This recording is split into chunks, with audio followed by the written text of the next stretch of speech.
তোর বিবেকে কুত্তা মুচ্ছে নি রে? আসেনি অন্য এলাকাত নাই?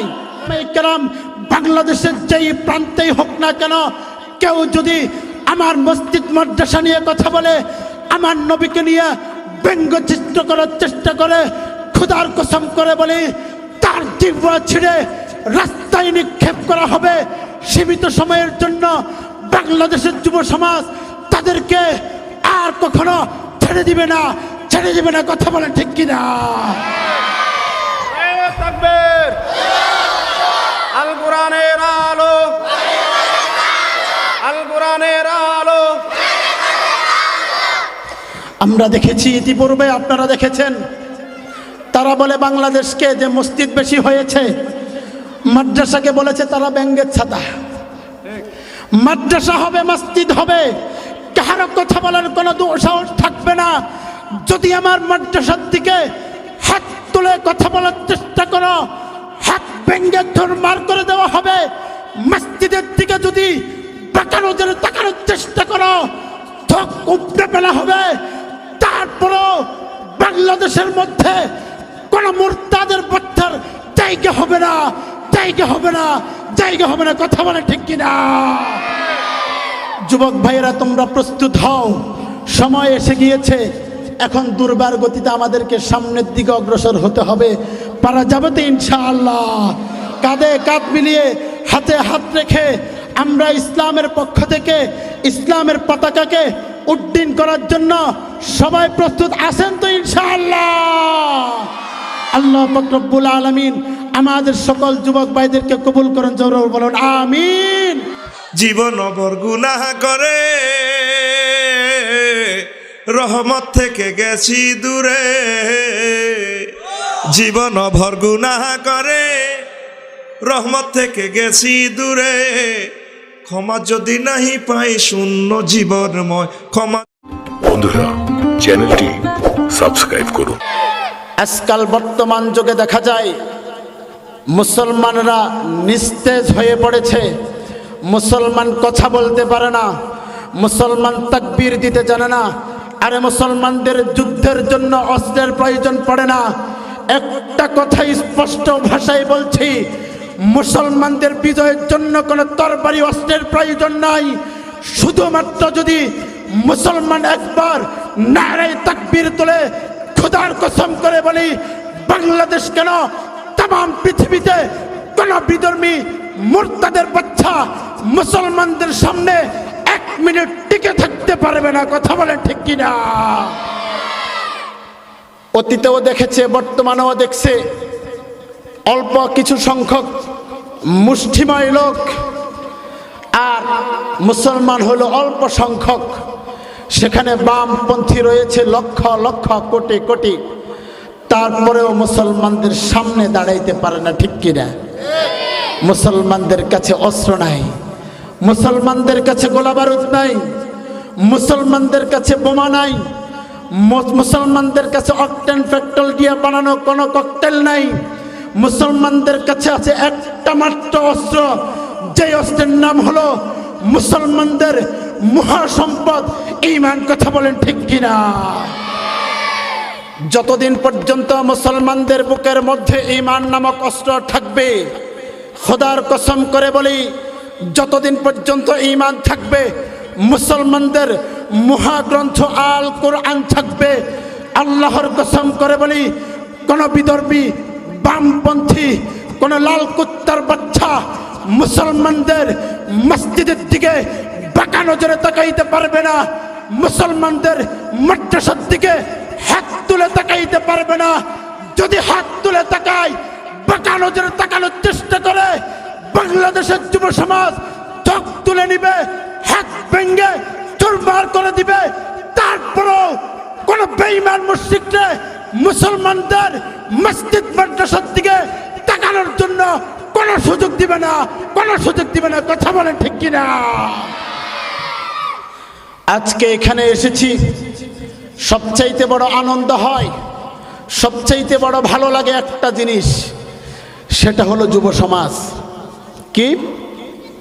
যুব সমাজ, যুবক ভাইরা আজকে ইসলামের দিকে, দ্বীনের দিকে, এত বেশি ধাবিত হয়েছেন, এটা হলো আল্লাহর পক্ষ থেকে অনেক বড় একটা নিয়ামত, আল্লাহর পক্ষ থেকে অনেক বড় একটা দান আর পাওয়া। কারণ এটার কারণে আল্লাহ পাক ইসলামকে বিজয় রাখবেন, কোরআনের হেফাজত করবেন। কথা বলেন ঠিক কিনা? এই যে আমার যুবক ভাইয়েরা, তারা চাইলে আজকে এখানে ডান্সের আয়োজন করতে পারতো, তারা চাইলে আজকে এখানে গান বাজনার আয়োজন করতে পারতো। আমিও দৃঢ় বিশ্বাসের সাথে বলতে পারি, যদি এখানে কোনো মমতাজ অথবা যারা গান বাজনা করে এদের কাউকে আনা হতো, দেখতেন আজকে মাঠের মধ্যে চারপাশে মানুষরা ঘোরাফেরা করছে, জায়গা হতো না। কিন্তু বড় দুঃখের বিষয়, এখন পর্যন্ত আমার কলিজার টুকরো অনেক ভাইরা দোকান ঘাটে হাটে বাজারে আড্ডা দিচ্ছে। আমি আরেকটা কথা প্রায় জায়গায় বলি, সেটা হলো আল্লাহ পাক রব্বুল আলামিন সবাইকে 24 ঘন্টা সময় দিয়েছেন, কারো জন্য 1 সেকেন্ড বেশি দেন নাই, কম দেন নাই। তবে হ্যাঁ, এই সময়ের মধ্যে সবার সময় আল্লাহ পাক দ্বীনের জন্য কাজে লাগাবেন না। কথা বলেন ঠিক কিনা? সারা এলাকার মধ্যে হাজার হাজার মুসলমান, তাদের বিরুদ্ধে কোনো কথা বলেন, মুসলমান সমান তালে দাঁড়িয়ে যাবে। কিন্তু মসজিদে যান গুটি কয়েক মুসলমান। কথা বলেন ঠিক কিনা? নামাজ পড়ার জন্য কোনো মুসলমান খুঁজে পাওয়া যায় না। এটা হলো আজকের দিনের বাস্তব চিত্র। আমি আমার মুসলমান ভাইদেরকে বলবো, আগামীকালকে যদি কাউকে বলা হয় এখানে বসেন, আপনাকে 1000 টাকা দেওয়া হবে, কেউ বসবেন? বসবে না। আলহামদুলিল্লাহ, যারা বসেছেন কোরআনকে ভালোবাসেন, যারা বসেছেন ইসলামকে ভালোবাসেন, যারা বসেছেন তারা কোরআনের দ্বীনকে, আল্লাহ পাকের প্রেরিত রাসূলকে ভালোবাসেন। কথা বলেন ঠিক কিনা? ঠিক তেমনি ভাবে এই মাহফিলের চারপাশে ফেরেশতারা ঘিরে বসে আছে। তারা যখন উপরের দিকে উঠে যাবে, বুখারীর বর্ণনায় এসেছে, আল্লাহ পাক রব্বুল আলামিন জিজ্ঞেস করবেন, কোথায় থেকে এসেছ? তারা বলবে, আল্লাহ, তমরদ্দি লোহার বলে একটা মাহফিল হচ্ছে, সেখানে গিয়েছিলাম। আল্লাহ বলবে, সেখানে কিসের আলোচনা হয়? বলবে, সেখানে দ্বীনের আলোচনা হয়, বড়ত্বের কথা আলোচনা হয়, সেখানে জান্নাত জাহান্নামের কথা আলোচনা হয়। আল্লাহ পাক রব্বুল আলামিন তাদেরকে বলবেন, তারা কি কখনো আমাকে দেখেছে? বলে না, তারা তো আপনাকে দেখে নাই। আল্লাহ পাক রব্বুল আলামিন বলবেন, আমাকে দেখে নাই, আমার জান্নাত দেখেছে, আমার জাহান্নাম দেখেছে। আল্লাহ পাক রব্বুল আলামিনকে ফেরেশতারা বলবে না, তারা তাও দেখে নাই। রব বলবেন, তারা কি চায়? তারা চাই হলো আপনার কাছ থেকে ক্ষমা চাই, জাহান্নাম থেকে মুক্তি চাই, জান্নাতে যেতে চায়। রব জানিয়ে দিবেন, ফেরেশতারা তোমরা সাক্ষী থাকো, যারা আজকে সামিয়ানার নিচে বসেছে তারা এমন অবস্থায় সেখান থেকে উঠবে, তাদের অতীতের সমস্ত সগীরা গুনাহগুলো আমি রব মাফ করে দিলাম। জোরে বলেন সুবহানাল্লাহ। আর যেই সমস্ত যুবক ভাইরা আজকে আয়োজন করেছে তারা কাদের সমতুল্য সেটা বলছি। বিশ্বনবী সাল্লাল্লাহু আলাইহি ওয়াসাল্লাম হিজরত করে মক্কা থেকে মদিনায় কেবলমাত্র পা দিয়েছেন, এমন সময় দেখলেন দুইটা যুবক বিশ্বনবী সাল্লাল্লাহু আলাইহি ওয়াসাল্লামের সামনে আসছে। রাসূলুল্লাহ সাল্লাল্লাহু আলাইহি ওয়াসাল্লামকে জিজ্ঞেস করে, আপনার বাড়ি কই? দুইটা ছেলে, কথা কি আপনারা বুঝেন ক্লিয়ার? দুইটা ছেলে, একটার বয়স হলো বুখারীতে এসেছে 10 বছর, আরেকটার বয়স 8 বছর। তখন বলে, আমাদের মসজিদে যদি কখনো জামাত আসে দেখবেন ছোট ছোট বাচ্চারা পাশে গিয়ে বসে, চাচা জান আপনার বাড়ি কই, কোথায় থেকে আসছে? জিজ্ঞেস করে না? রাসূল যখন হিজরত করে গিয়েছেন বলে, আপনি কোথায় থেকে আসছেন, কেন আসছেন, আপনার বাড়ি কই? দেখেন রাসূলুল্লাহ সাল্লাল্লাহু আলাইহি ওয়াসাল্লাম তাদেরকে বললেন, আমার বাড়ি হলো মক্কায়। বলল, কেন আসছেন? বলে, এসেছি আমি মদিনায় এসেছি তোমাদের মেহমান হয়ে। মদিনার মানুষ আমাকে ভালোবেসে জায়গা দিয়েছে।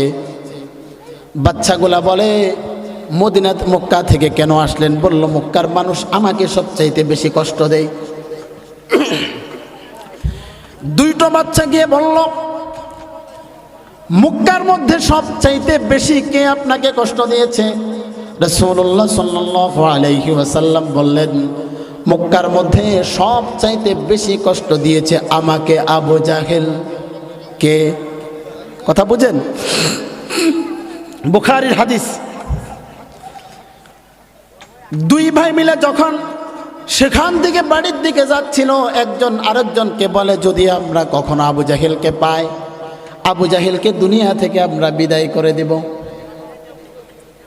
ছোট ছোট মানুষ, বয়স কত? 8 বছর আর 10 বছর। বেশ কিছুদিন পর বদরের যুদ্ধের জন্য ডাক পড়ে গেল। দুটো ভাই বাড়ি থেকে মায়ের কাছ থেকে বিদায় নিয়ে চলে আসলো।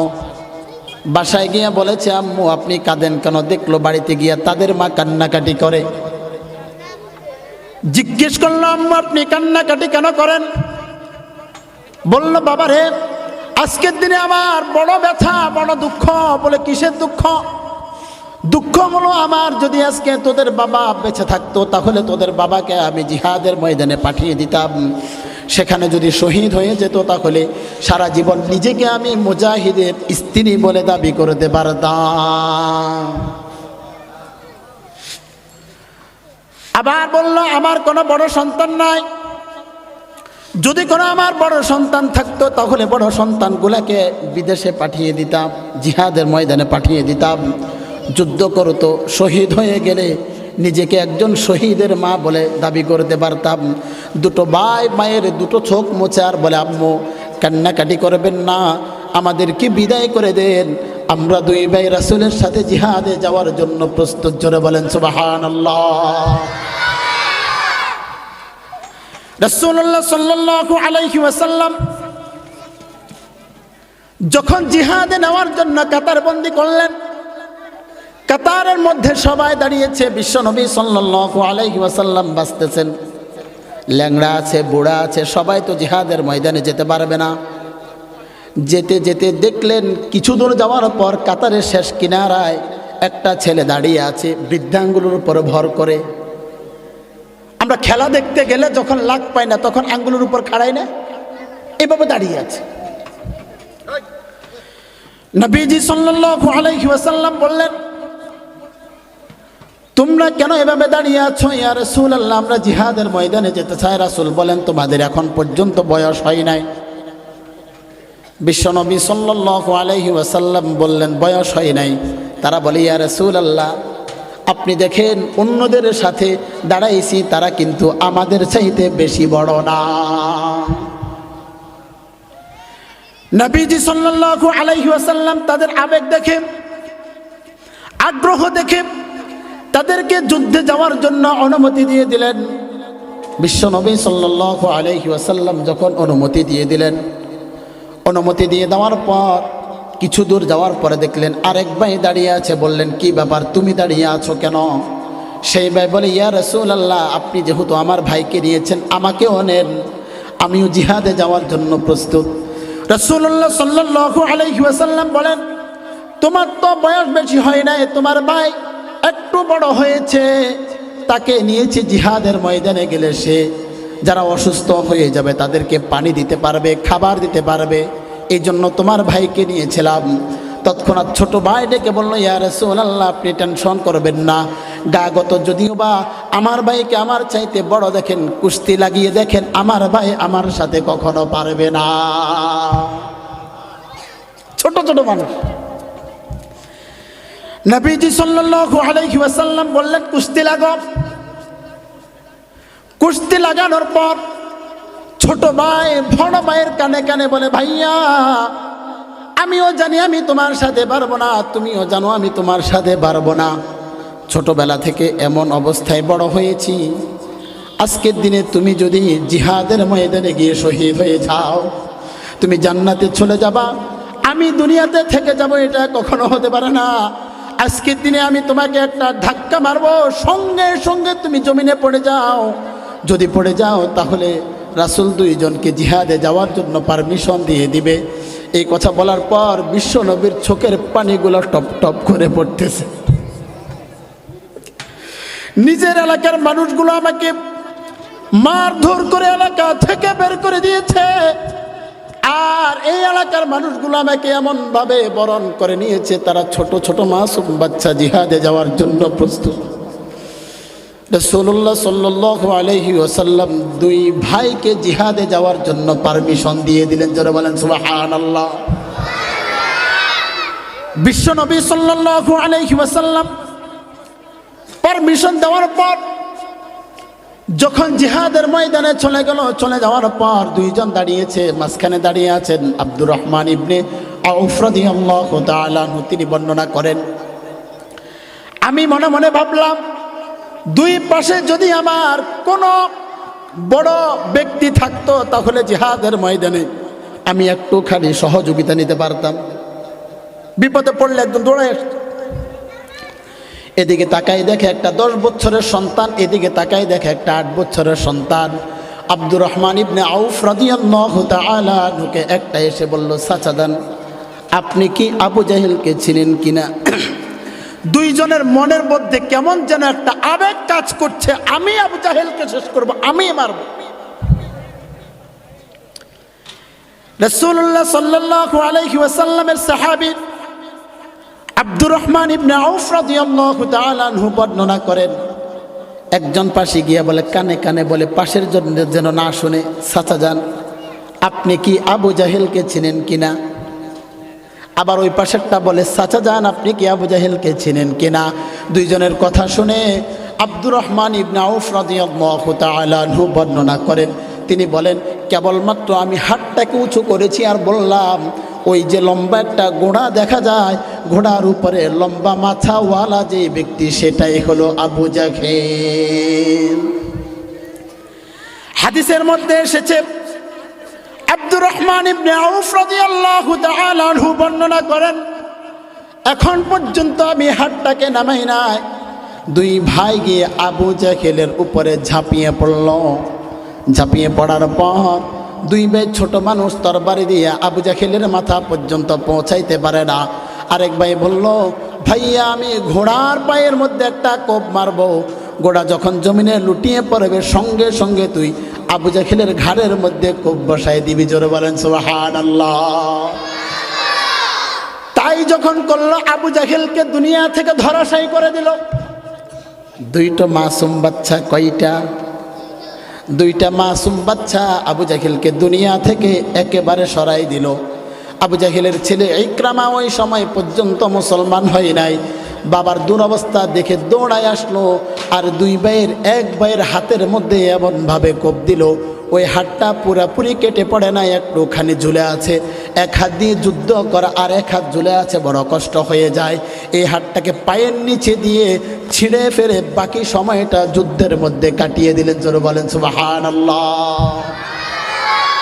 মাসুম বাচ্চা, যুবক মানুষ, তাদের মাধ্যমে ইসলামের সবচাইতে বড় দুশ্মন আবু জাহেলকে আল্লাহ পাক শেষ করেছেন। কথা বলেন ঠিক কিনা? ইসলামের আরেক বড় দুশ্মন ছিলেন নমরুদ। নাম কি? হ্যাঁ, নমরুদ। মশা আছে না, মশা চিনেননি আপনারা? চিনেন? মশা কতগুলো দেখে বেকার বসে আছে, আল্লাহ পাক রব্বুল আলামিন তাদেরকে বলে, এদিকে কাজ করবি? বলে হ্যাঁ। বলে একটা কাজ কর, যা ওই বাড়িতে যা, এটা কর, নমরুদে গিয়ে কামড়াবি। সর্বশেষ একটা ল্যাংড়া মশা আছে। কি ল্যাংড়া? কি ল্যাংড়া মশা আছে। আয় যখন ডুববে এমন সময় দেখেছেন কি, ওই যেগুলোকে এখন আল্লাহ পাক ডিউটি দিয়েছে সেগুলো চলে যাচ্ছে, আর ল্যাংড়া ঢুকে, কারণ তার তো পা ভাঙ্গা পরে আসছে। সে বলল, কিরে তোদেরকে কি কাজ দিছে? বলে, তা ভিতর থেকে বুঝে নিয়ে আমরা বলতে পারবো না। আল্লাহর কাছে গেছে, আর আল্লাহ বলে, আল্লাহ আমি কি কাজ করবো, আমি তো ল্যাংড়া। বলে, তুই কি কাজ করবি? যা, তোর দায়িত্ব দিয়ে দিলাম, তুই নমরুদকে গিয়ে মার। বলল, নমরুদের নাকের ভিতর তো আমি ঢুকতে পারবো না, পা ভাঙ্গা।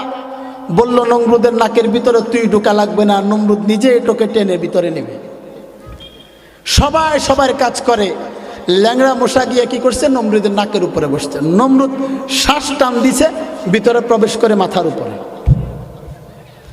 আর সেখানে বসে কিছুক্ষণ পরে একটা ফোঁট দেয়, দিলে মাথা চুলকাই কেন, আবার দেয়, দিয়ে কিছুক্ষণ জিরে, কিরে মাথা চুলকাই কেন।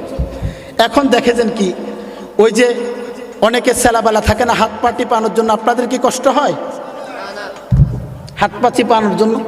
সে আসছে, বলে একটু মাথায় একটা ছিপ দিয়েছে, ভালো লাগে, টিপ দিতে দিতে কতক্ষণ হাতও তো তার দিছে একটা থাপ্পড়।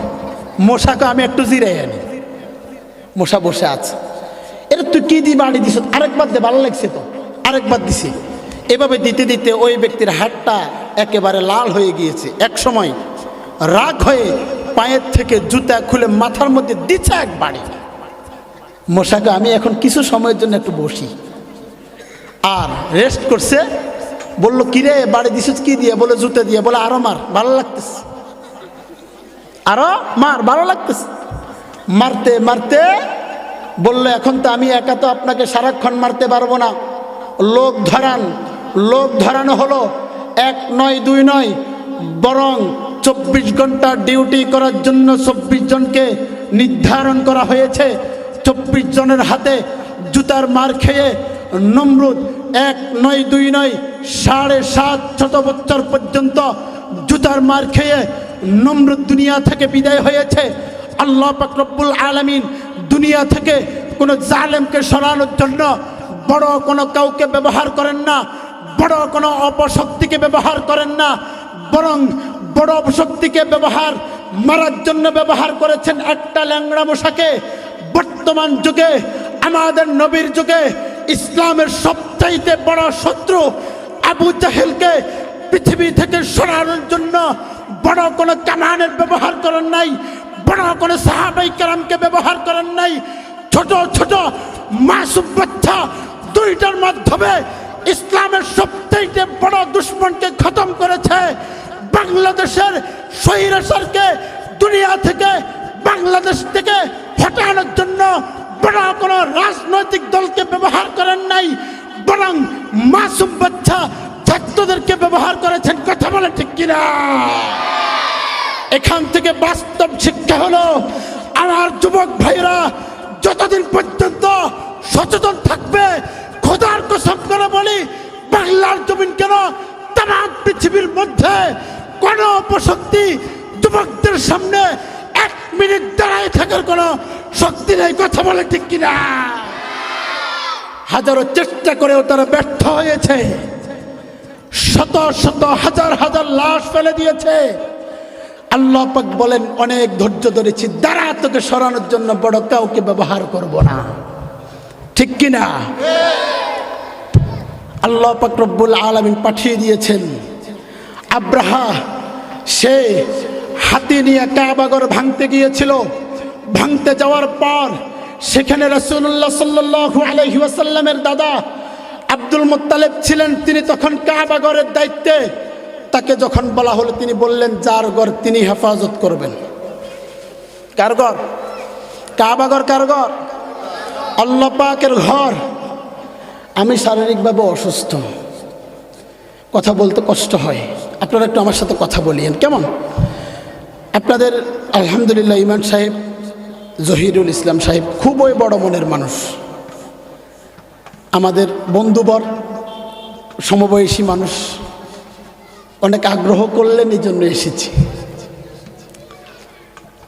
তো বলতেছিলাম শুনেন, সেই আব্রাহা যখন কাবাগর ভাঙতে গিয়েছে, আল্লাহ পাক বলেন ঠিক আছে আমি হেফাজত করব। বাবুই পাখি চিনেননি? বাবুই পাখি, ওই বাবুই পাখি পাঠিয়ে দিয়েছেন। প্রত্যেকের মাথার মধ্যে ছোট্ট ছোট্ট একটা একটা পাথর উপরে উড়েছে, উপর থেকে ছেড়ে দিয়েছে। যার মাথার মধ্যে পড়েছে, নারী বুড়ি সব নিয়ে হাতির উপরে যে বসা ছিল, হাতির ভিতরে ঢুকে সব নিয়ে পিছনের রাস্তা দিয়ে বের হয়ে গিয়েছে। আমরাও আল্লাহর কাছে সে আশা রাখতে পারি কিনা, যে আল্লাহ নমরুদকে মারতে পেরেছেন, যে আল্লাহ আব্রাহাকে মারতে পেরেছেন, যে আল্লাহ আবু জাহেলকে মারতে পেরেছেন, সে আল্লাহ কি এখন আছেন কিনা? আল্লাহর শক্তি কমে গেছে? দুর্বল হয়ে গেছেন? বৃদ্ধ হয়ে গেছেন, তাহলে কোনো ভয় নেই। যে আল্লাহ ওই সময় ছিলেন তিনি এখনো আছেন, ভবিষ্যতেও থাকবেন ইনশাআল্লাহ। বসেছিলাম আজকে অল্প সময় আলোচনা করব, আমাদের আম্মাজানদের ব্যাপারে কিছু কথা বলবো। মুফতি সাহেব আপনাদের মাওলানা সাহেব বলেছেন মহিলাদের ব্যাপারে কিছু কথা বলা। মনোযোগ সহকারে কি শুনবেন না বাগবেন? ছোট্ট ছোট্ট কথা বলবো, মনোযোগ সহকারে শুনুন।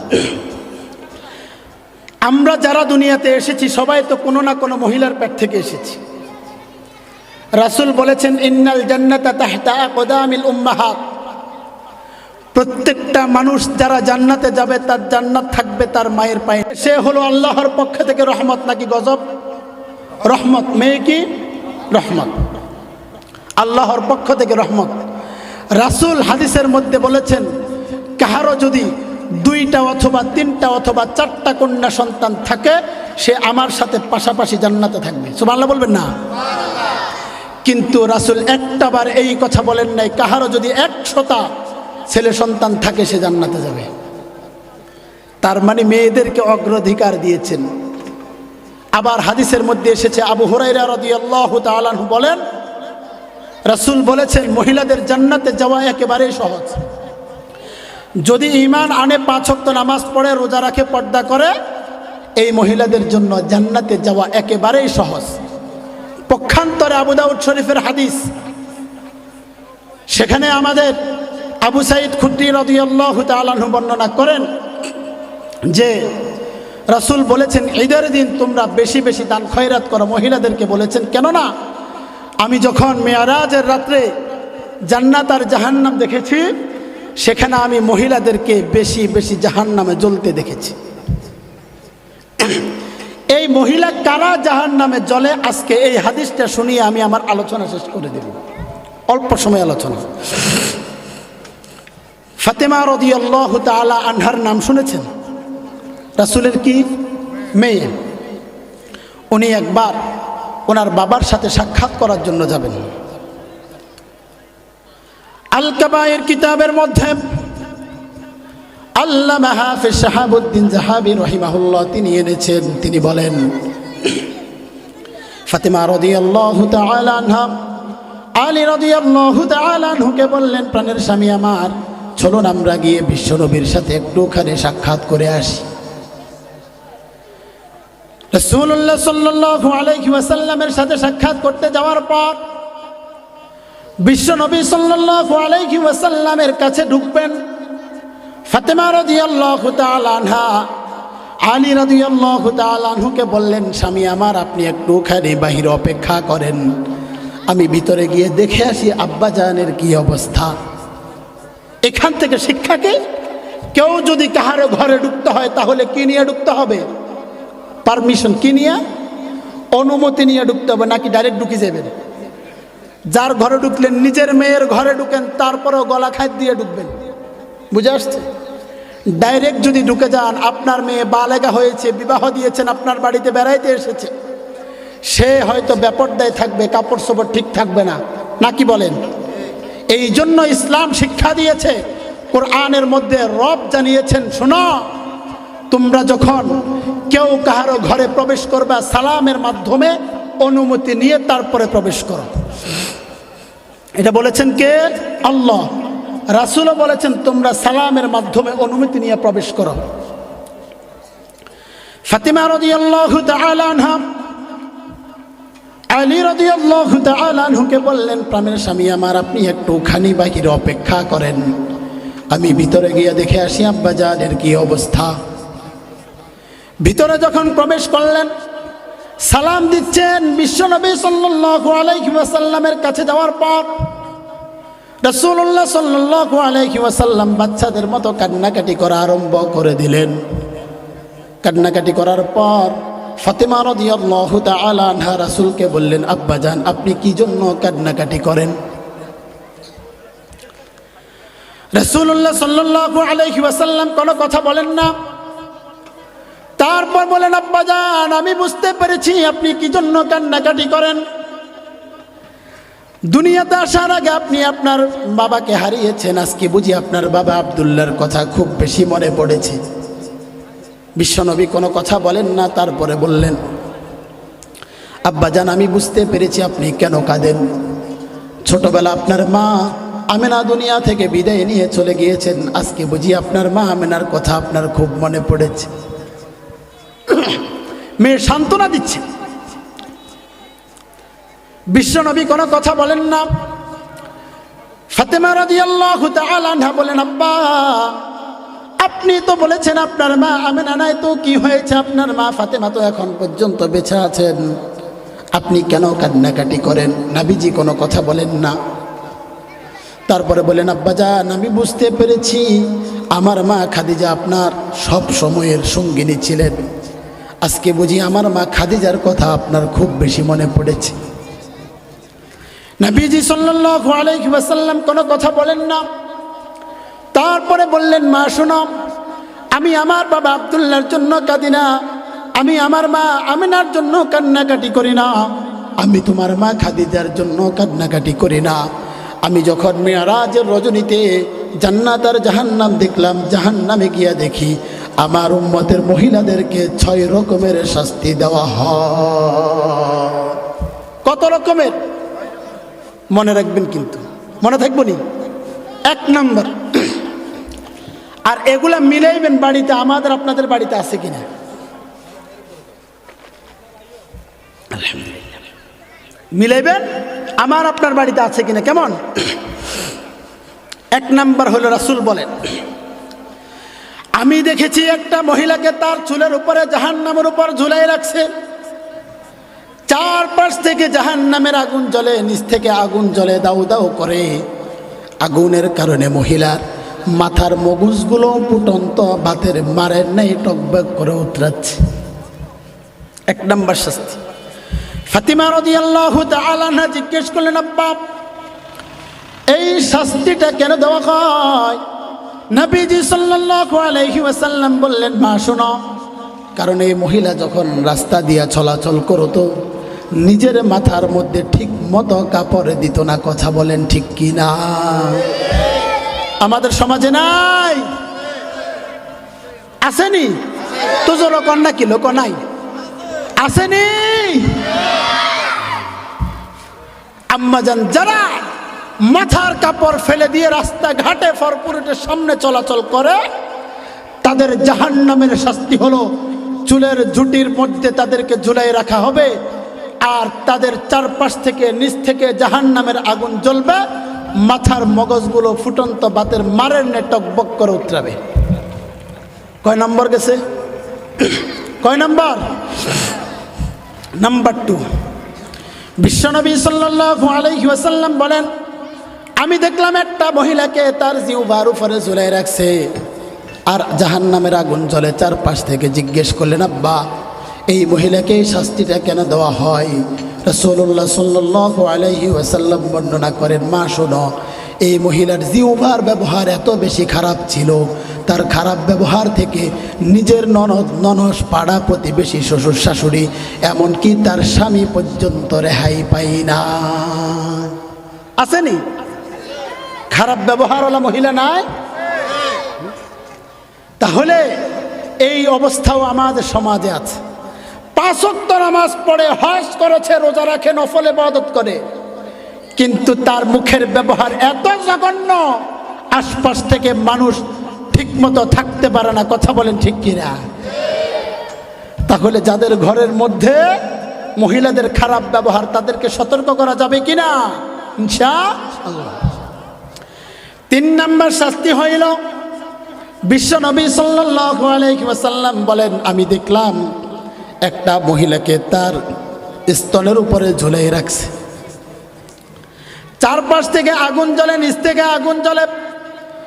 ফাতিমা রাদিয়াল্লাহু তাআলা আনহা বলেন, আব্বা এই শাস্তিটা কেন দেওয়া হয়?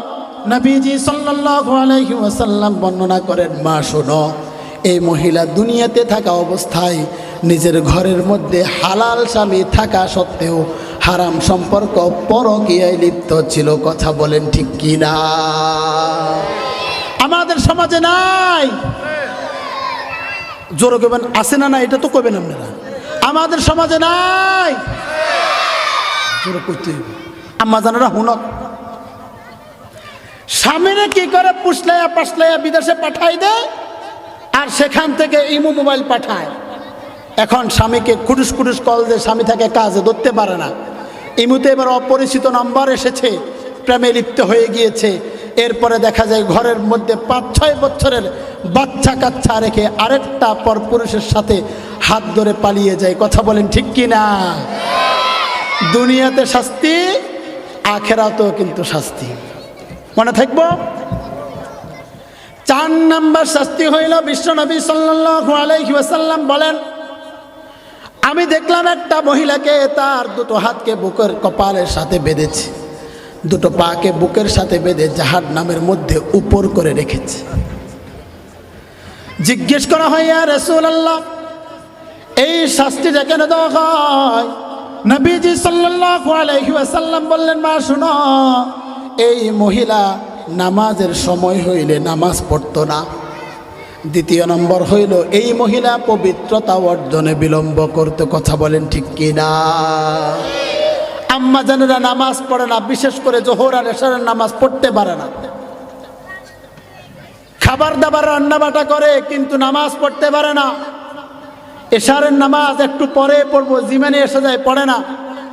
নামাজে গাফলতি অলসতা শুধু কি আম্মা জানদের আছে নাকি পুরুষদেরও আছে? আপনাদের নাই? আসেনি? তাহলে যদি নামাজের জন্য এভাবে শাস্তি দেওয়া হয়, তাহলে পুরুষদেরকেও দেওয়া হবে। কথা বলেন ঠিক কি না? দ্বিতীয় নাম্বার বললেন রাসূল, ওই মহিলা পবিত্রতা অর্জনে বিলম্ব করতো। আমাদের সমাজের মধ্যে অনেক পুরুষ ভাইরা আছে, আপনি যখন মসজিদের দিকে ডাকবেন যুবক ভাইদেরকে, ভাই আসেন নামাজ পড়ে যান, যুবক ভাই বলবে আমার কাপড়ে ঠিক নাই। কথা বলেন ঠিক কিনা? আসেনি? তোর কাপড়ে ঠিক নাই কেন? তুই কি মুতি দি সত্যি? হ্যাঁ, মুতবো তো হলো 2 বুছিরা হলায়, মুতবো হইলো 1.5 বুছিরা হলায়, আর তুই সেখানে মুতের হুজুর কাপড় ঠিক নেই, অনকার হরে যাম। হ্যাঁ, এভাবে বলে না, হুজুর পরে যাবো, আপনি যান, ঠিক আছে নি? আবার দেখবেন আঙ্গ এলাকার মধ্যে কিছু কিছু ছেলে ভাইয়েরাও ঢাকা গেছে 2 দিনের লাই, 2 দিনের পরে আগে বাতের কয় অন্য ক না শিখেন না মনে হয়। 2 দিনের লাই ঢাকা গেছে, কেমন আছো, ভালো আছো? বাড়িতে আসি শুদ্ধ মারা মেলা কিছু দেখবেন, চোখের মধ্যে কালা চশমা কেন লাগা, আবার চুল তো হয়েছে মনে করেন ইন্দি কারি না হুল হিতা কত কিছু আছে, এমনি করে মারে, আসেনি? এরপরে মারার পরে কি হয় জানেন? ওরে ডাকা যায় আরেক কান দিয়েছে, মোবাইলে বা টিভি সাহায্যে সাকিব খানে হাফ প্যান্ট হিন্দি আড়ে, এবার নিজে হাফ প্যান্ট ওকে কিনে লইছে, আসেনি? আর হাফ প্যান্ট তো হিনবো 1.5 বুছিরা 2 বুছিরা হলাইন, তুই দুরা বুয়া হাড়া কিনলে তুই হাফ প্যান্ট হিন্দি গুরস, তুই এটা চিন্তা কর, তোর বিবেকে কুত্তা মুচ্ছে নি রে? আসেনি? আপনার এলাকাত নাই? আছে না? আয় তো এগুলো কইছি, আমার মসজিদে শিখাই দিছি, কেউ যদি হাফ প্যান্ট হিন্দি আড়ে তাহলে সবাই বলে দিবে এতে বিছনাত মুতে, এতে কোনায় মুতে, বিছনাত মুতে, বিছনাত না বলে হাফ প্যান্ট হিনবো কিনবে, ঠিক আছে নি? আর নলে এত ভিক্ষুক তারা সাইরানা একটা দিয়ে দিবেন, কিনে তোর কি ফ্যাট কিনবে টিয়া নাই, দর লই যা, কটিয়া লাগবে, 2 টিয়া 3 টিয়া, 2 টিয়া রসে দিয়েন না আবার, বুঝছেন? আবার বাপ ধরিয়া আইবা আরে কিনে দিবেলে না, নির্লজ্জ শয়তান। যারা নাপাক থাকবে মসজিদে ডাকা হয় নামাজ পড়ার জন্য, আমার বড় কষ্ট হয়, বলে আমার কাপড় ঠিক নাই। আরে যুবক, কোথায় তুমি হাঁটো, কার সাথে তুমি কথা বলো? তুমি প্রেম করছো, কথা বলছো, আর নিজ দিয়ে তোমার ড্রেন খোলা, লাভ কি? কি লাভ? শরীর নষ্ট, মেধা নষ্ট, সময় নষ্ট, কোনো লাভ নাই।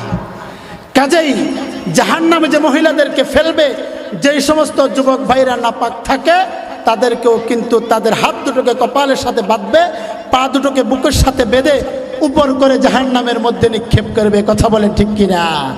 কাজে আজ থেকে নামাজ পড়া যাবো তো ইনশাআল্লাহ। কয় নাম্বার গেছে? ভুলি গেছে ওরে। 4 নাম্বার। কয় নাম্বার? 5 নাম্বার হইল যে রাসূল বলেন, আমি দেখলাম একটা মহিলার মুখটা হলো শুকরের মতো, আর পুরা বডিটা হইল গাদার মতো, পেটের মধ্যে সাপ বিচ্ছু কিলবিল করছে। জিজ্ঞেস করলো ফাতেমা রাদিয়াল্লাহু তাআলা আনহা, বাবা এই শাস্তিটা কেন দেওয়া হয়? নবীজি বললেন, শোনো মা, এই মহিলা দুনিয়াতে থাকা অবস্থায় বেশি বেশি মিথ্যা কথা বলতো আর গীবত শেখায়ত করতো। জোরে বলে নাউজুবিল্লাহ। স্বামী সারাদিন অটো চালায়, বাড়িতে গেছে, শার্টটা খুলে রেখে ঘুমাইছে, সকালে ঘুম থেকে উঠে দেখে তার পকেটের মধ্যে 100 টাকার নোট নাই। আসেনি? জিজ্ঞেস করছে, আল্লাহ মাফ করুক। আয় বুঝি কিচ্ছু আর দেয় না, তোর পকেটে আর দিতাম গেছি। এভাবে কো না। হ্যাঁ, 10 টিয়া লো যেত। আগের যুগে দাদারা বাজারে জান দিলে আস্তে করে এত পকেটে তো 2 টিয়া লো যেত। অনগানে 100 টিয়া 500 টিয়া কেন নে নি গো? এই টাকা নিয়ে কি আরে মোবাইলে এমবি ঢুকে, কি আর ঢুকে? এমবি ঢুকে। চিন্তা করছেন? এই এমবি একদিন আপনার পরে অন্যের এমপি বানাই দিব। বুঝছেন নি? এই এমপি একদিন আপনার পরে অন্যের এমপি বানাই দিব। এমপি কিনলে বললাম কারণ হলো যে সাধারণত পুরুষদেরকে চালাই হলো তার মহিলা এমপি। হ্যাঁ, এই এমপি ঢুকাইব, ইমুতে কথা কইব, হোয়াটসঅ্যাপে কথা কইব, মেসেঞ্জার চালাইব, ভাইবার চালাইব, টুইটার চালাইব, ফেসবুক, ইউটিউব সব চালাই। সেট করতে করতে একদিন সে সেটিং হয়ে যাবে। আমনে বাইত বই বই কিচ্ছু করতে না, সব বুঝবেন আগে বসলে কোনো লাভ নেই। কথা বুঝছেন নি? আসেন, গীবত, মহিলারা মিথ্যা কথা বলতে পারবে না। আর গীবতের কথা, ওরে ঘরের মধ্যে হান শেষ হয়ে গেছে, ওর হান তো খাইতে হইব, তো কি রে এই ঘরের ভাবি ঘরে আসেনি, আসতে হুক্কাইছা আসেনি, হর যাই ওরে ভাবি আসেন না, আচ্ছা বই আল্লাহ ভাবি আন্নে এতির লোক আড়েন কেন? এতি আন্নে রে হারামও দেখতে পারে না। আপনার নামে এতাই কেন গাড়িওয়ালা গাড়িওয়ালা কনি? এটা কি হান খাইবার বাহানা? কি হান খাইবার বাহানা? গিবট শুরু হয়ে যায়। আচ্ছা বেন হানুকা খান অন বুঝান হান খাইছে, আচ্ছা বুঝান আসলে হাসা হাসা কনি, আয় কেন হলো মিথ্যা কথা কইনি? হ্যাঁ, আয় কেন হলো মিথ্যা কথা কইনি? কথা কেন দেখবেন শুনিয়ে না খেয়াল রায় বুঝেন। ধরেন হান আরেক খিনে নিতেন ঘরে যায় খাইয়েন, কেটা নাই? আপনার আঘাত নাই তো? গিবত কি শুধু মহিলারা করে না পুরুষও করে? পুরুষ করে না? সুন্দর করে ফজরের নামাজ হড়ে হড়ি যে সাধুয়ানে যে বসে বকে বলার বললা দে দি ঠ্যাঙ্গর সে ঠ্যাং উড়ে দি ভাইসা। কালকে শুনছি বলে আব্দুলের ঘরে বলে তোর মা এর বিয়ের এসে হাসানা কয়ে আল্লাহ যাতে মা এই যারে নিবে এক কারে ঠকি যাবে, খালি আর সামনে হড়ুক না। আসেনি এরকম? হ্যাঁ, সমাজের মধ্যে কি নাই? এটা গীবত না? ভাইসা অমুকের মাইয়া বলে কার লগে চলে গেছে, এগিন আবার তসবিও হাড়ে আল্লাহ চলে গেছে, সুবহানাল্লাহ হড়ের তসবি চলে। ভাইসা অমুকের মাইয়া চলে গেছে না, হাই হ্যাঁ কি কর তসবিও চলে। এরা জান্নাতে যাইতে হারব নিও, হাইতো না। যারা এগিন করে গীবত করব, শিকায়ত করব, মিথ্যা কথা বলবো, তাদেরকে জাহান্নামে আল্লাহ পাক এমন ভাবে ফেলবে, তাদের পেটের ভিতর সাপ বিচ্ছু থাকবে, বডিটা গাদার মতো হয়ে যাবে, চেহারাটা শুকরের মতো হয়ে যাবে। আল্লাহ পাক আমাদেরকে মিথ্যা কথা থেকে, গীবত শিকায়ত থেকে হেফাজত করুক। জোরে বলেন আমিন। কয়টা গেছে? 6 নম্বরটা কই? 6 নম্বরটা হলো রাসূল বলেন, আমি দেখলাম একটা মহিলার চেহারাটা কুকুরের মতো, মুখ দিয়ে আগুন ভিতরে ঢুকে পিছন দিক দিয়ে বের হয়। জিজ্ঞেস করলেন আব্বা এই শাস্তিটা কেন? বলে মা এই মহিলা দুনিয়াতে ক্যারে খাবারের সময় এক গলা পর্যন্ত খাবাইতো, টোড়া পর্যন্ত খাবা। আল্লাহ বুঝি আইয়েন খান আর আন্নের মতো মালা মানুষ আর কেন হান খাবা সুন খাবা লগে ওরে গোস্ত একখানা রাইলে আস্তে করে কাপড়ের রাস্তা তল করে বুঝানতে দিও আইয়ে নাই। আসেনি? কদুর আনছে, ইলিশ মাছ বড্ডাগা আনছে, ইলিশ মাছের মাথা গানে আস্তে করে দিয়ে। এবার যদি ঘরের ভিতরে কারণ বসত মোরগাছ আইসে, আর মোরগাছ ন ফাইখানা করছে, এবার একখানা তুন উনতুন শুন বেশ কমেছে, কি রে তোর মনে নেই ও দিনে না তুই আর ঘরের তো বলছে উড়ে খাই গেছ, এর দূরে দিন আট ডুবে খাই গেছ, তোর মনে নাই? তো চোখে গুণ কোনে হার বৃত্তি নিলছ? আসেনি?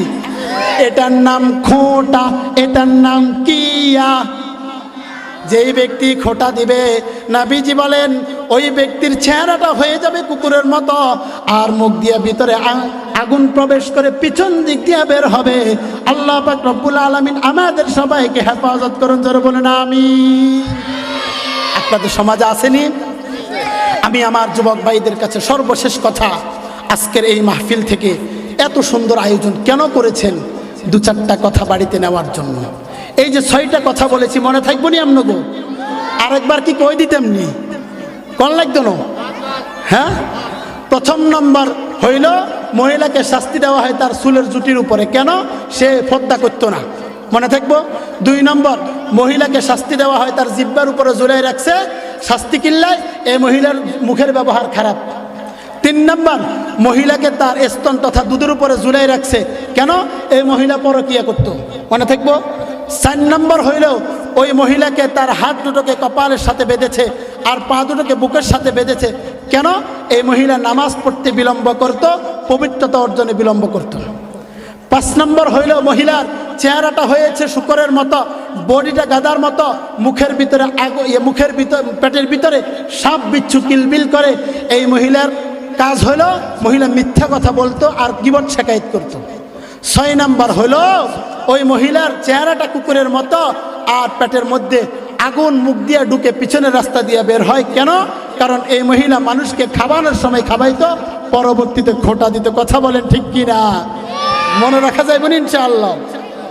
সর্বশেষ যুবক ভাইদের প্রতি আমার উদাত্ত আহ্বান, কতক্ষণ ভাইয়া, কতক্ষণ, যে আমার যুবক ভাইদের প্রতি আমার উদাত্ত আহ্বান, আজকে তারা যেরকম ভাবে এই সমাজ পরিবর্তনের জন্য নেমেছে, অনেক কথা হবে। আমি একটা কথা যুবক ভাইদের কাছে বলতে চাই, সেটা হলো আমরা জানি হরিণ এক লাফে যায় কতটুকু? 23 হাত। কয় হাত জানেন না আপনারা? বাঘে যা কোয়াত 22 হাত। বাঘে 22 হাত যা, হরিণ যদি 23 লাফ দেয় তাও তো বাঘরে মেলা হিস করতে পারে। হের পর হরিণ কিনলে ধরা খা, প্রশ্ন এ নাইনি।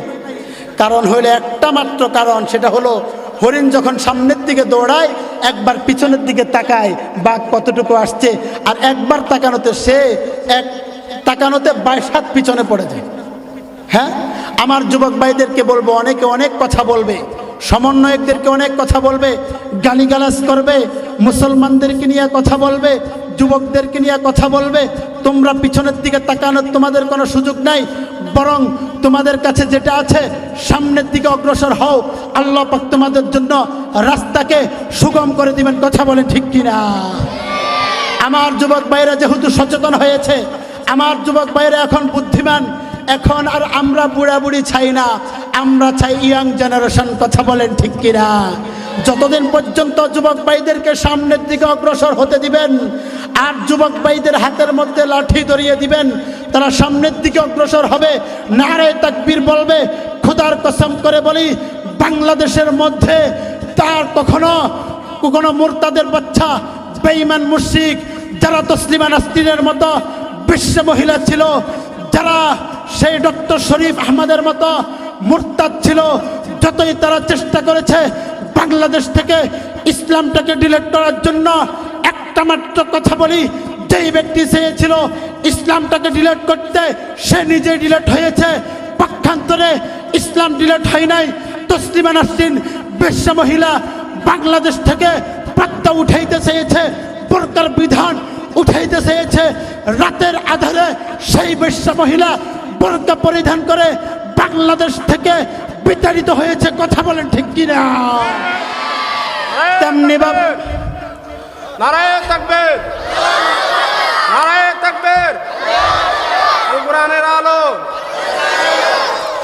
বাংলাদেশের মধ্যে যারাই চাইবে ইসলামটাকে নিষ্পেষিত করতে, সে হবে নিষ্পেষিত, ইসলাম কিচ্ছু হবে না। কথা বলেন ঠিক কিনা?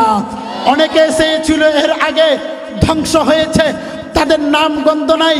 বাংলাদেশের মধ্যে সে 2013 সালের শাপলা চত্বরে রক্ত দিয়েছেন আমাদের আহমদ শফি সাহেব, এবং আরো রক্ত দিয়েছেন জুনায়েদ বাবুনগরী, রক্ত দিয়েছেন এরপরে মুফতি ফয়জুল করিম, আরো রক্ত দিয়েছেন বিভিন্ন